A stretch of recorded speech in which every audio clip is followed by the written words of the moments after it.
Cheers, vinyl community.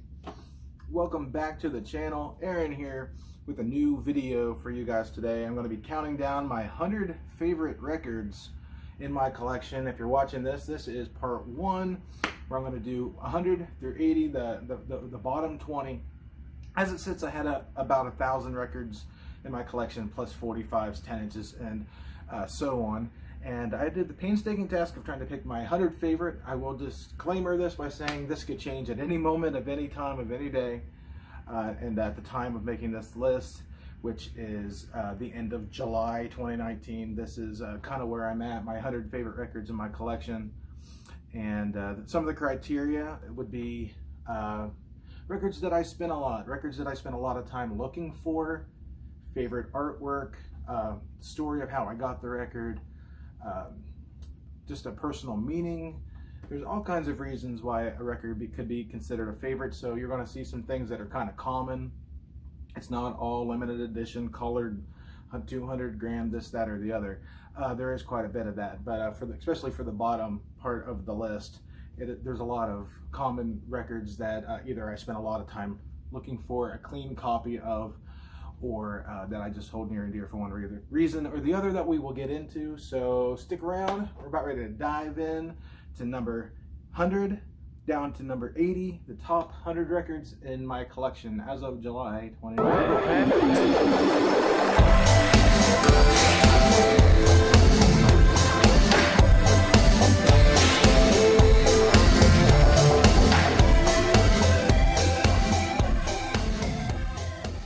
Coming in at number 100 is a common record, but it is full of nostalgia for me. It was the very first piece of music I remember buying as a kid. It was from the Grand Central Mall, Farmore, and I remember walking in, buying it on CD. The very first thing as a small child that I remember purchasing music-wise in my life, I found a radio station promo copy of LL Cool J's Walking with a Panther. It's got that song, Becky Got a Big Old Butt. It is a purely nostalgic pick. That's why it hit at number 100. That cover is probably in the top 10 worst covers of all time, but as a kid, I just thought it was so badass. And you know what? I kind of still do. I look at it and it brings back good feelings. It brings back the sights and smells in the back of my mind of Farmore and purchasing it in childhood and listening to it in my bedroom, things like that. So that's the number 100 pick right there, a purely nostalgic choice.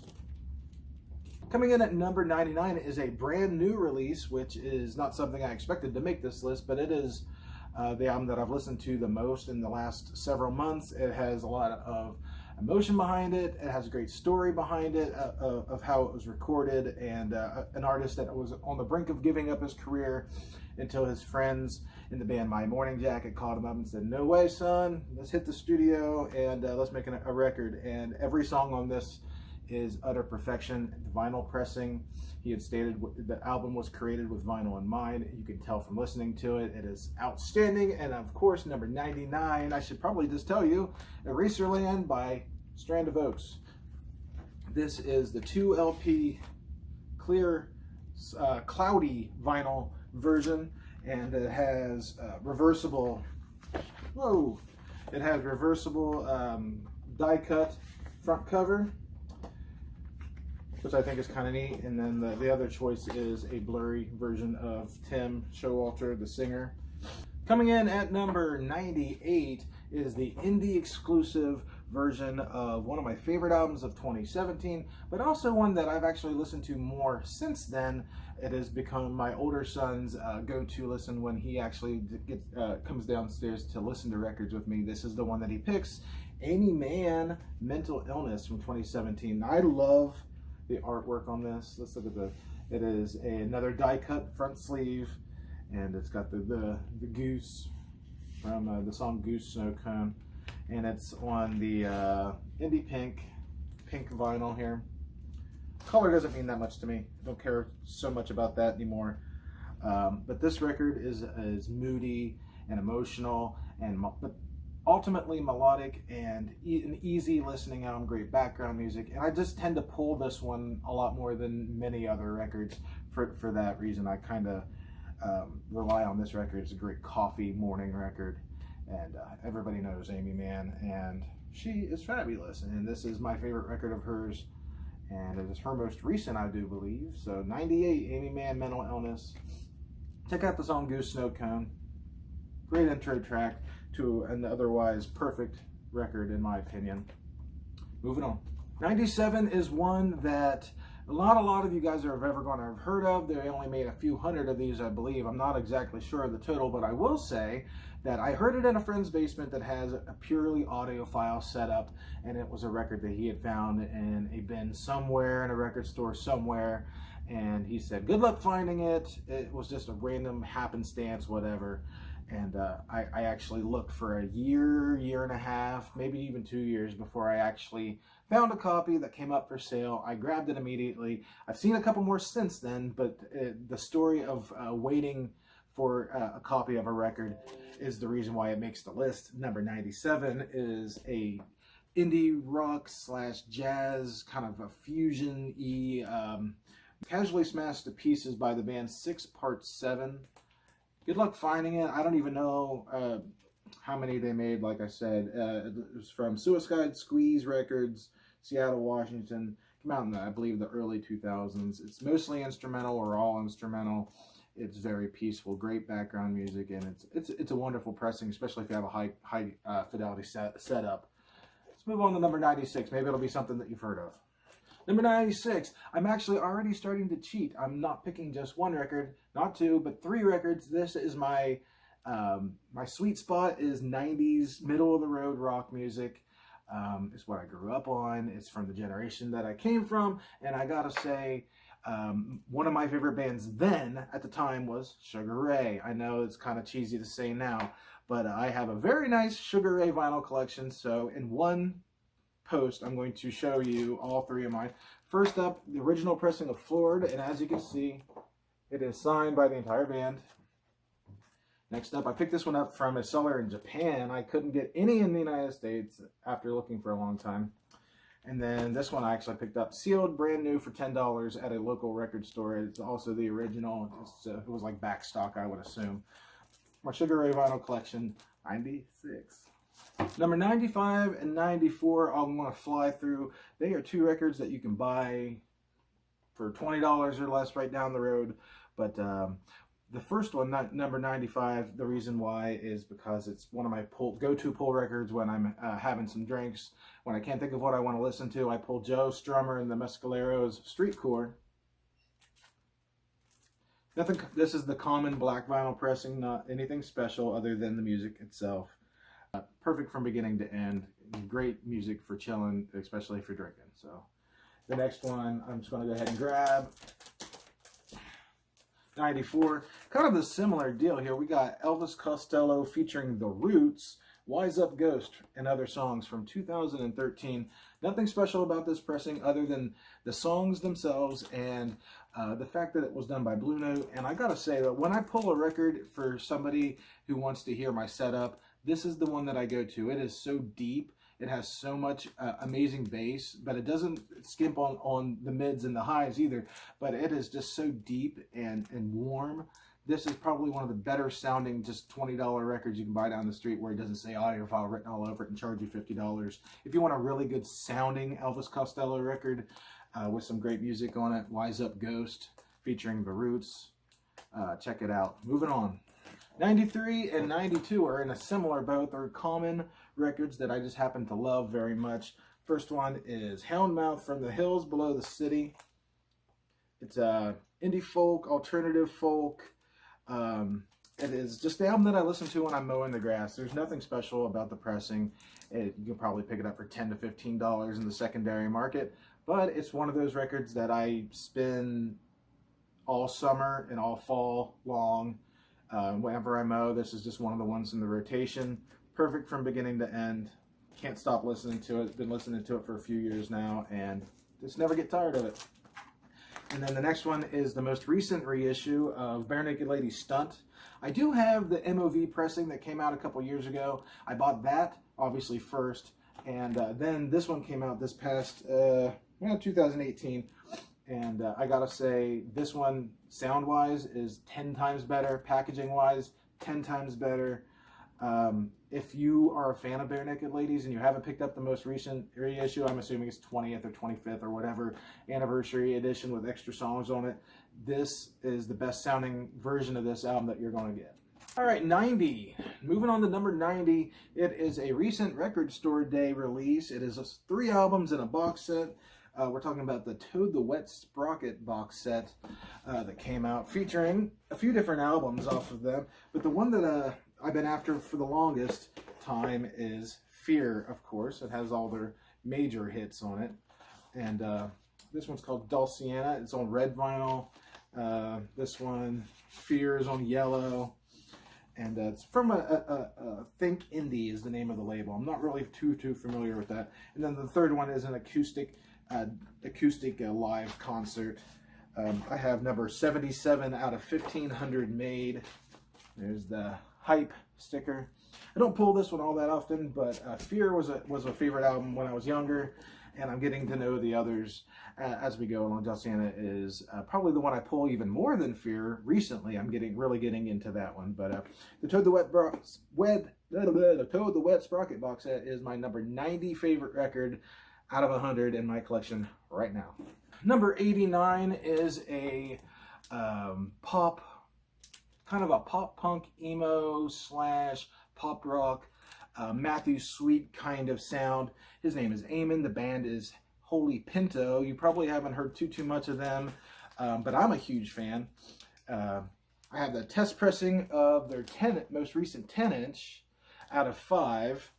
And then in the mail, he has a new album that came out this year called Adult. And as a gift, he sent me and signed for me. Here's thanks for your support. It's the test pressing, the number 7 out of 10 for free as a bonus, just because I've bought everything that he's ever put out, and we've talked several times. He's just a genuinely nice guy. Happy to always support the artists that support the fans, and just an all-around sweet guy. So there's great memories attached to these. They're great music, and I mean, who doesn't love a good test pressing? Number 88 is another common record. That is the theme from this end of the video, I gotta say. It's one of those ones that I pull very frequently. It is a great Sunday morning record. It is a great late night record.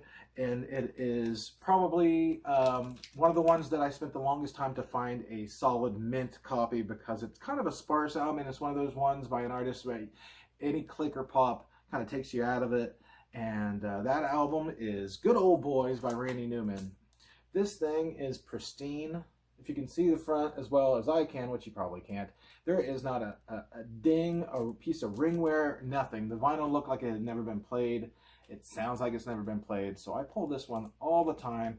It's got all of my favorite Randy Newman songs are actually on this one. It's a perfect record from beginning to end. I listen to it all the time.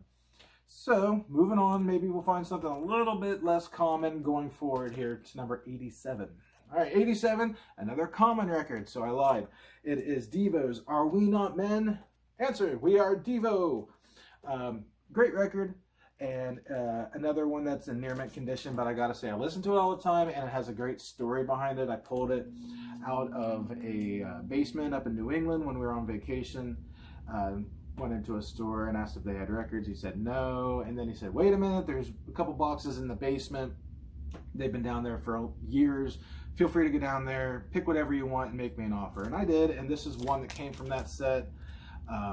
Brings back great memories, and love the artwork, love the music. It's probably got all their best songs on it, in my opinion. Uncontrollable Urge, Can't Get No Satisfaction cover, Jocko Homo, Too Much Paranoia. I mean, it's another perfect record from beginning to end. Moving right along. 86 is a recent Rhino Start Your Ears Off Right campaign record. The Immaculate collection by Madonna. It's on colored vinyl. There is a blue and a gold disc inside. I'm not going to pull these out. They recently reissued this again, I believe, on black vinyl. But this is the one from 2017, Start Your Ears Off Right. I've had an original pressing, the UK version, and it was fine, but I think this one sounds amazing. It was clean right out of the packaging.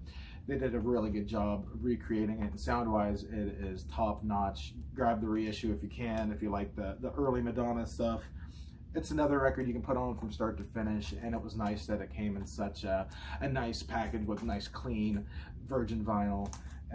It shot up in price there for a little bit. It's probably back down now that it's been reissued again, but there's not a bad song on this. That's Holiday, Borderline, Like a Virgin, Papa Don't Preach, Like a Prayer is my favorite Madonna song. So, anywho, they're all here, and we're gonna keep moving right along. 85 comes from my favorite album of 2017. I have an autographed tape, an autographed another pressing of it, and then I have this pressing, the original first pressing, 45 RPM, Active Bird Community, Stick Around.